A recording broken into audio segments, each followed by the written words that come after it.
la relève ñam mbégte contentement dalal ko Mouhamed Samb ginnaaw bëgg la nuyoo ma bu jox la kàddu gi bàyyi la nga nuyoog askan wi. Mamadou Ndiaye maa ngi lay nuyu di la sant bu baax di la gërëm. di wax rek ni bii mooy ñaareelu yoon ñuy ñëw ci plateau bi ñu koy rafetlu. première fois bu ñuy ñëw fii daf fekkoon ñu def benn rentrée politique. au niveau de Moulomp département de Bignona. ñu defoon ko il y a 1 an et demi amaat mbégte ñëwaat fi tey ndax dafa am benn journée bu ñu jaglee am fii ñi nga xamante ñoom ñoo dëkk Ziguinchor ak ñi dëkk Bignona. samedi bi passé ñu ngi woon Ziguinchor fii ñu offrir ci li ñuy wax consultation gratuite. ci xale yi nga xamante ni dañoo am entre 0 et 12 ans. et tey ñu demoon Bignona pour offrir fa benn dépistage du cancer de col de l'utérus. mu doon loo xamante ni tey moom moo waral ñu ñëwaat ci plateau bi fii pour mën a waxtaan ak yéen. voilà ñu sant la si gërëm la si ci disponibilité bi nga xam ne ni am nga ko saa su ne di ñëw di bokk ak ñun ay waxtaan laaj bu njëkk bi day jëm si nag seen mouvement bi nga xam ne moom ngeen créé tudde ko le grand mouvement la relève day fay yàlla am solo lool askan wi nga xam ne ni ñoo ngi teewlu du ñu bàyyi xel ñi xam effectivement fan la mouvement bi bàyyeekoo lan moo tax ñu sosu bi le mouvement.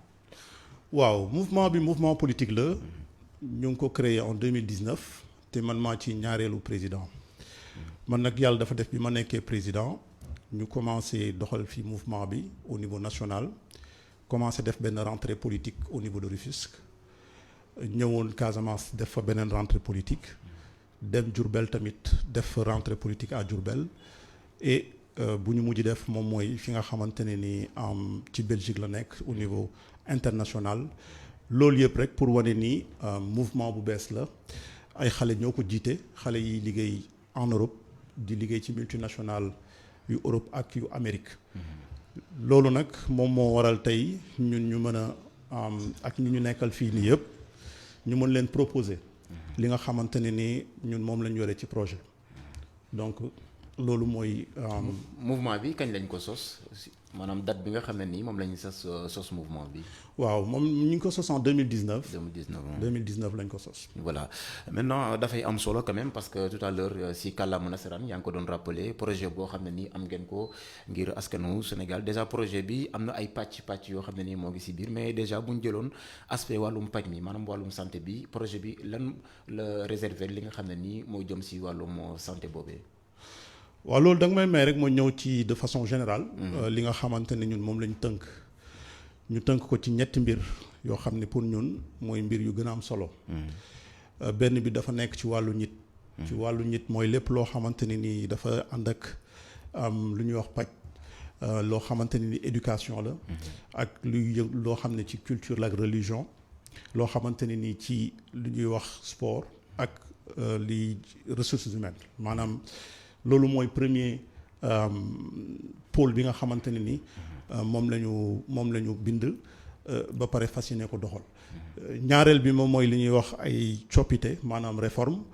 et coppite yooyu noonu dafay laal lépp lu xam ne day aju ci institution day aju ci transport day aju ci compétitivité et day aju ci lépp loo xam ne ni ci ay dëkkuwaay la ci wàllu foncier ak yooyu. ñetteel bi koy tëj mooy li ñu wooyee développement nag dafa nekk lu yaatu. waaye liñ ci tënk mooy luy jëm ci wàllu entrepreneuriat. dem ci wàllu entreprise industrie. dem ci wàllu finance fiscalité. ak li ñuy wax mode de gouvernance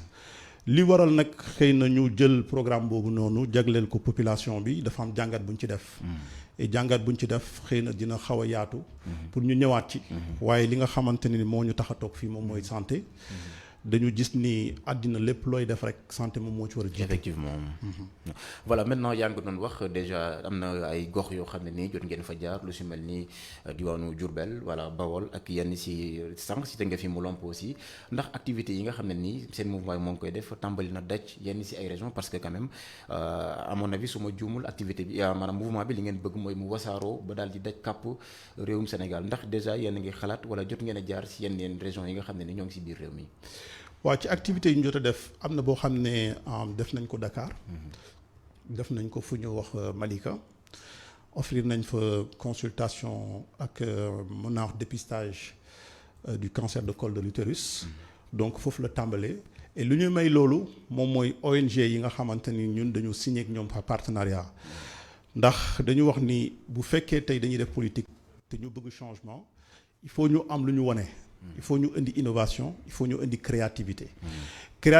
créativité boobu moom mooy lan lu ñu dul woon gis ci scène politique bi ñun ñu commencé koo doxal maanaam ñu am programme ba pare nekk ci terrain bi di ko jëflanteeg ak population bi looloo waral ñu def ko Malika def ko Bignona def ko Ziguinchor et contrat bi nga xam ne signé nañ ko ak suñuy partenaire dafa war a wéy di dem ci yeneen régions yi donc loolu lu ñu tënk la ba pare mais du ma ñëwaat fii ci yeneen régions yi nga xamante ne ni foofu lañ nar a dem xëy na loolu ci kanam dinañ ci gën a mën a waxtaan. yi les partenaires déjà sànq maa ngi ko doon laaj si kàllaama nasaraan yan partenaire par exemple ngeen lëkkalool ngir activités yi ngeen mën ko amal si anam bu mucc ayib. waaw partenaire buñ ci njëkk a liggéeyal moom ñu ngi koy woowee Maristop. ñëpp xam nañ ko ci wàllu santé. ñoom ñoo ñuy dimbali ci dépistage yu ñuy def ak consultation yu ñuy def ci gox ak goxaan yi.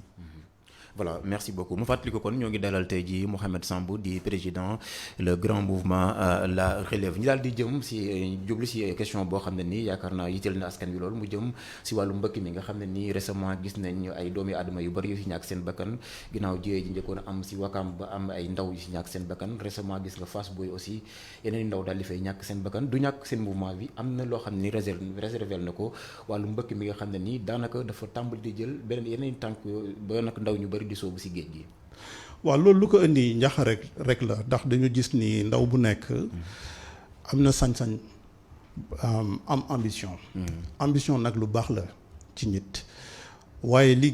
gën a indi problème yi ñun dañ jàpp ni dafa am ay problème yoo xamante ne ni ba léegi ni amaguñ ci solution. maanaam Sénégal boo xoolee ndaw yee fi gën a bëri. waaye tey taux de chômage bi yegg na foo xamante ni boo ko xoolee nit ñi dañuy jaaxle. condition de vie yu nit ñi nekkee tamit metti na metti boo xam ne ba kenn ku ci nekk jàpp ne ni tey bu tukkee xëy na dina tane. waaye ñun li ñuy wax moom mooy responsabilité bi nga xamante ni ñoom ñoo ko yor. muy nguur bi ñoom ñu mën a doxal. ak liggéey boo xamante ni dina mën a permettre xale yi ñu gis ci seen bopp. ñun nag ci wàllu grand mouvement la relève ci suñu pôle bi ñuy wax le pôle de développement. am na ci solution yoo xamante ne ni proposé nañ ko. pour que xale yi ñoom ñu gën a mën a am xëy pour que ñoom ñu gën a mën gis seen bopp ci. li nga xamante ne ni moom moo am ci réew mi ndax dañuy wax di nit ki tey tekki ci réewam moom moo gën muy tekki fi nga xamante ne ni ci être au niveau de l'étranger dëkk fa voilà ci les solutions ndax mën nga ñu see limaloon tout petit peu yan pexe ngeen bëgg a teg ngir bu ngeen fi ngir mouvement bi donc pexe yi nga xam ne teg na ko juste pour wàllu mbëkk moom doon loo xam dañ koy nettali. waaw li ngay wax noonu ci wàllu liggéey bi ñun dañu def benn diagnostic xam ne réew yi nga xamante ne ni tey ñoom ñoo développé ñu ci gën a bëri ñoom dañoo consacrer seen doole ci lépp luy secteur professionnel lépp luy agriculture tey mun naa wax ni bu fekkee dañuy ut emploi foofu la état bi war a gën a def dooleem waaye dañu wax ni du loo xam ne ni dañ koy jël xaalis di joxe déedéet politique yooyu balaa ñu ciy dugg dafay am ñoo xamante ni ñoom la ñuy choisir ñu xool seen xam-xam saytu ci lu ñu nekk ndax dinañ mën a doxal loolu bu ñu paree ci loolu li nga xam ne ni moom la ñu bëgg a def maanaam ci secteur professionnel bi ci secteur ci artisanat ci ñi nga xamante ne ñoom ñoo yore salon de coiffure ñoom ñoo mën a yore économie bi tey mais boo xoolee ñoom ñëpp ñu ngi ci 99% et 99% yooyu noonu dafay indi gàllankoor ci état bi day indi gàllankoor ñoom ci seen structure ndax duñ ci mën a am pay bu baax ndax duñ ci mën a am ay jumtukaay pour ñoom ñu mën a faju bu ñu feebaree et état bi tamit moom du mën a am l'impôt donc ñun lu ñuy proposer mooy ñu encadrer structure yooyu noonu maanaam tailleur yi salon de coiffure yi ñëpp ñu nekk ci secteur artisanat bi ñu dooleel leen pour que ñoom ñu formaliser seen entreprise ba pare wàññil leen li nga xam ne moom mooy jafe-jafe recrutement yi ñu faciliter leen li nga xamante ni moom mooy démarche administrative yi ndax loolu moo tax tamit entreprise yi duñu mën a formaliser wu ba pare état bi yokk contrôle bi ci salaire yi nga xamante ni dañ koy fay parce que nit ki bu demee ba tey am emploi war na mën a fayeeku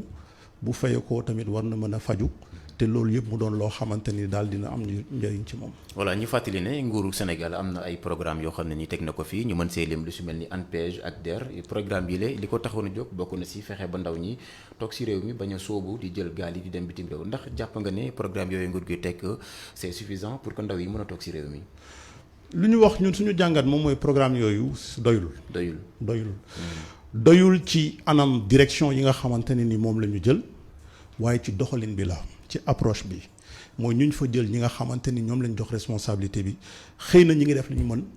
waaye ba tey orientation ñoom yu ñuy choisir ak population bi ñoom li nga xamante ne ni ñoom lu ñu amee information ci ñoom lu ñuy liggéey dafa des parce que ñun jot nañ ci def quelques liggéey woon nañu ci yenn séminaire yoo xam ne ni dem nañ participer ci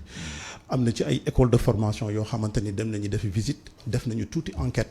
pour xam ba niveau de satisfaction ñi nga xam ne ni dénk nañ leen direction yooyu noonu moom lañ amal ci biir réew mi waaye boo defoon tey micro trottoir laajte fii lan mooy DER lan mooy ANPEJ direction yooyu yëpp lan la ñuy liggéey jeunes yi nga xam ne ñoom ñooy wut liggéey ñoom dañ lay wax ñoom xamuñu ko tey mun nga gis entrepreneur yi nekk fii nga wax ak ñoom laajte leen pôle emploi lan la leen defal ak lan la pôle emploi di proposer ñi nga xam ne ñoom ñoo nekk ci entrepreneuriat bi di nga gis ni am na lu ci bëri loo xam ne lu sooxe la donc ci communication bi ci méthode bi ci approche bi ci organisation bi ak ci suivi bi loolu yëpp dafa nekk ay problèmes yoo xamante ne ni moom la ñuy jànkoonteel moo tax ci résultat yi ñun ñu soxla jàpp nañ ni duñ ko gaaw a am voilà ñu daal di def transition daal di jublu si wàllum nag politique bi nga xam ne déjà gis nañu récemment li xew si réew mi nga xam ne réew mi yëngu na ay manifestation jot fi am ba ay doomi aadama yu bëri yoo xam ne nii jot nañ si ñàkk seen bakkan ban jàngat ngay def si xew-xew yi nga xam ne nii moo ngi am si réew mi déjà surtout nag si côté politique bi nga xam ne nii tax na réew mi daal di xaw a jaxasoo. waaw lu ñuy ñaawlu ndax xam nga réew tabax ko dafa jafe. lu gën a yomb moom mooy ñu yàq. waaye ñuy yàq dañ leen di comprendre. ndax tey boo nekkee ci réew gisoo ci sa bopp nga am yaakaar mënoo jot ci yaakaar bi da ngay comprendre xale yi frustration yu ñu am. ndax tey toll nañu ci jamono joo xamante ne ni Sénégal war na mën a am lépp ndax dëkk bu ñuy wax pétrole dëkk bu ñuy wax gaz dëkk buy am soleil 365 jours sur 365. nappe phréatique yaa ngi fi cours d'eau yaa ngi fi rivière yaa ngi fi donc waruñu mën a am. yenn jafe-jafe yi waaye tey boo xoolee position Sénégal fu mu nekk ñun suñu bopp ñi nga xamante ni ñu ngi sant yàlla dañuy am nakar boo xamante ni ak ñu ñuy nekkal sax duñu xam lan lañ leen di wax ndax ku nekk fi tey boo sañoon am loo mën a yoree sa njaboot donc boo demee ba nga xamante ni am nga projet wala am nga yaakaar ci nit kooku nit ñi ñoom ñu mën a am aussi loo xamante ni loolu lañ leen xoolee looloo indi tey yàqu-yàqu bi am fii nii yëpp waaye lu ñuy wax jeunes yi moom mooy ñu bañ a décourager ndax yàlla ñëpp la fi nekkal ak lu ñu mënti daj ak lu ñu mënti am ñun dañu war a gëm suñu bopp xam ne yàlla teral nañu et lépp loo xamante ne ni ci wàllu solution la fii Sénégal li mu yàgg-yàgg dinañ ko mës a am ma ciy joxe benn anecdote bu ndaw rek tey bu ñu xoolee ci wàllu football toll na ay jamono ñu yaakaaroon ni duñu mës a jël coupe d'Afrique donte am nañu ay talent mais tey yàlla def na ba yegg nañ ci ba jël classement yi nga xamante ni mooy classement yu gën a baax ci Afrique donc nañu dundee espoir te xam ne ni ñun yàlla jox nañu lépp et que ci kàttanu yàlla war nañu mën a ak xam-xam bu ñu am muy fii muy ci niveau au niveau du diaspora ñu mën a indi ay politique yoo xam ne population bi lañ ci gis. ndax jàppoo ne ndaw ñi nga xam ne ni souvent dañuy wàcc bu manifestation amee dugg si réew mi di yàq ak yu ni mel désespoir maanaam yaakaar bu tas moo tax moo leen di pousser ba ñuy amal lu ni mel. waaw yaakaar bu tas la ak incompréhension ndax. yaakaar bu tas la ak incompréhension wax naa ko léegi. bu fekkee ne politique bi urgence bi dafa nekk ci xale yi urgence bi dafa nekk ci famille maanaam ku feebar mën a faju maanaam koo xamante ni dafa toll pour yore njabootam mënu ko yor léegi alal boobu noonu yëpp bu fekkee ne moom moo ngi fii ñu jël alal bi jagle ko ci yeneen secteur ak ci yeneen domaine ak ñu gis aussi li nga xamante ni moom mooy népotisme ak corruption mooy guerre bi mais loolu dafay nekk naqar ci xale yi et tey dina metti trop ñu mën a accepter situation yi noonu parce que kenn ku ci nekk moom xam na nu ma koy dundee. voilà ñu fàttali ko ñoo ngi dalal tey jile ki leen nag di Mouhamed Samb di